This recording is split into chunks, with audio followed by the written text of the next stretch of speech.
I think there's a lot of confusion out there regarding the government shutdown.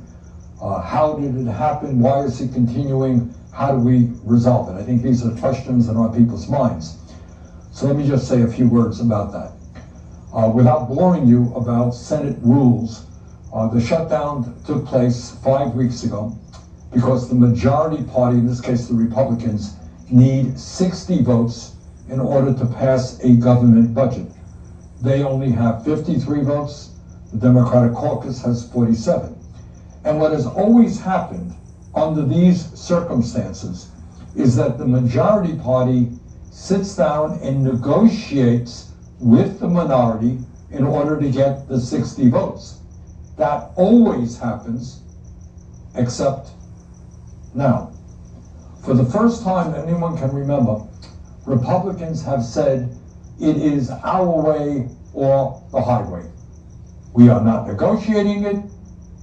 You take it or you leave it, and that's the way it is. And then, to add insult to injury, to make it clear that they have no intention of negotiating, unbelievably, at a time when federal employees are not getting paychecks, when kids are being threatened without getting the nutrition they need through the SNAP program, when air traffic controllers are not being paid, in the midst of all of that, the Republican Speaker of the House, Mike Johnson, has given his members of the House of Representatives, a 6-week paid vacation.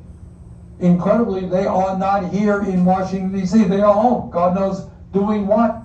So in the midst of a government crisis, but the Republicans of the House have said, you don't have to come to work. I mean, that's really quite unbelievable. So what are the issues that need to be negotiated? When we talk about negotiations, what are we talking about? And let me tell you what they are.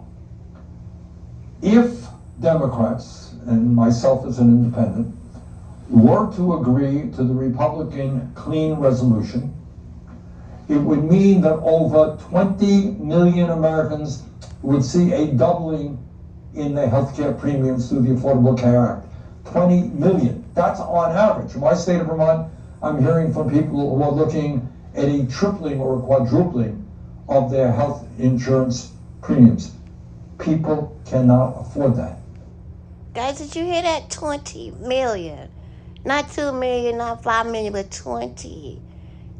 And then the people saying their insurance is going to double, quadruple it, and all this. We can't afford that.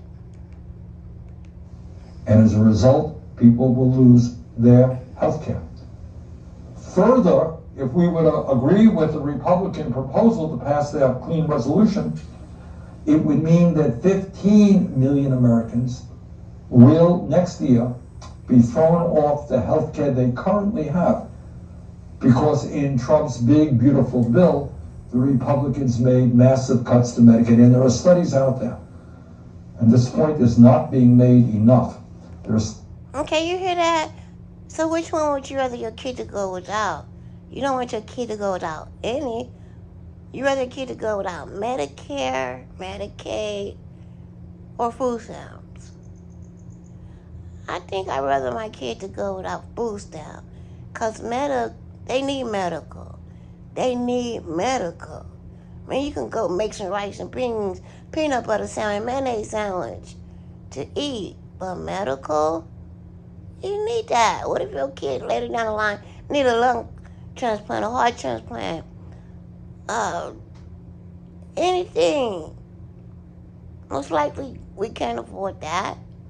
So which one would you want your kid to go without? Medical or food? I know they're both critical, but I think you can find a way to eat.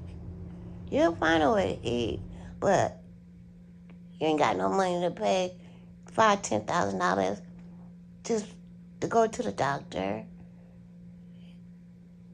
You don't have it.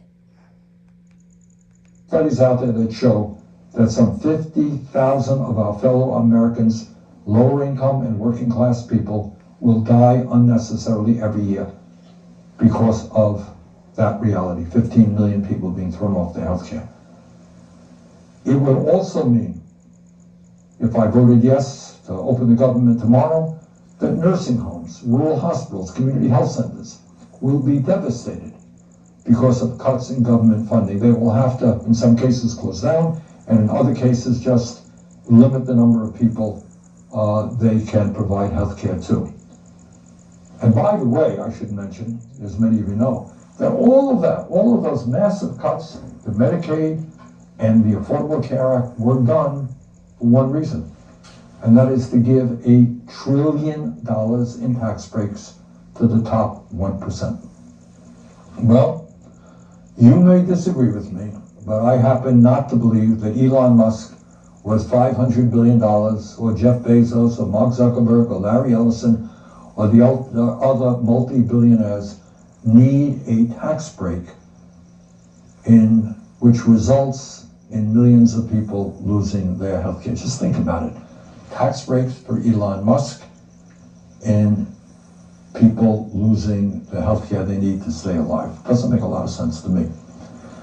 Now, for those of you who may be following inside the Beltway politics, you may have heard that there are certain negotiations going on between moderate Democrats and Republicans. And I must tell you that I am strongly opposed to the proposal that is being floated about. What the proposal suggests is that Democrats will be given the opportunity to write their own bill to extend the tax credits for the Affordable Care Act.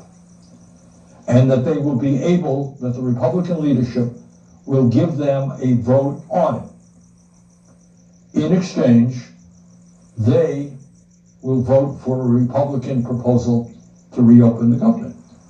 Sounds good. Good idea, right? It is not. The devil is in the details. The Republicans would agree to Democrats writing a health care bill because they know that even if that proposal were to pass here in the Senate, it would go nowhere in the House. House would not entertain it. And if by some amazing chance it were to pass in the House, Donald Trump would veto it.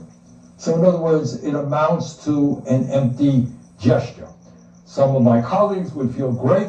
They can go back home and they say, you know what, I cast the vote. Here's the bill that I voted for, great bill. It would have prevented your healthcare premiums from doubling. It would have prevented millions from losing their healthcare. Hey, I'm a great guy. But they understand that that bill was doomed to go nowhere in a hurry. It would do absolutely nothing to protect the healthcare needs of the American people. And that is not something that I can support, nor should any other member of the Senate. Now, as some of you know, importantly, there were elections yesterday all across the country, significantly in New Jersey, in Virginia, in New York City, and elsewhere. And the reality is that from one end of this country to the other, from California to New York, Democrats did very well. And there are a lot of reasons why people win elections, that's for sure. But Thank God they did very well. one of the reasons, in my view, is that people are sick and tired of the Republican attack against the working families of this country. And the reality that Republicans would double their premiums, throw 15 million people off health care in order to give tax breaks to the very richest people in America. That is not a message, frankly, that resonates any place in America. That's what the Republicans had to defend. And you know what? The American people said, no way, you're wrong. Even Donald Trump, interestingly enough, just acknowledged this morning that the shutdown has been, quote, worse for us Republicans than for them. And that Republicans are getting killed. That's Donald Trump. And he's right. He's right. The Republicans are getting killed because the American people, understandably, can't afford to see a doubling in their health care premiums in order to give tax breaks to billionaires. That's why the Republicans are losing on this issue. And it's not just yesterday's elections. Poll after poll says the same thing. People are holding Republicans accountable for the shutdown. because they refuse to negotiate to protect the health care of millions of Americans. Now, I want to see this shutdown ended as soon as possible, and so do you. It is hurting a lot of people.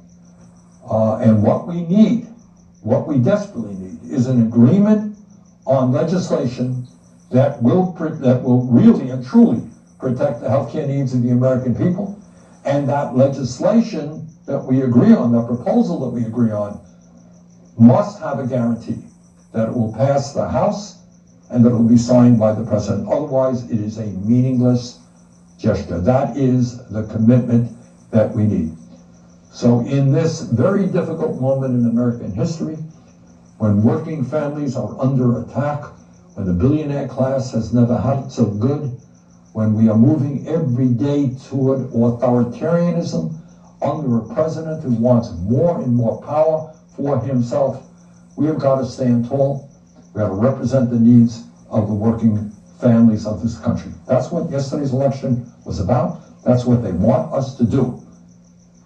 And to fold right now, to give in to the Republicans, despite massive opposition from the American people, would be a serious, serious mistake. You hear that? He said it would be a serious, serious mistake.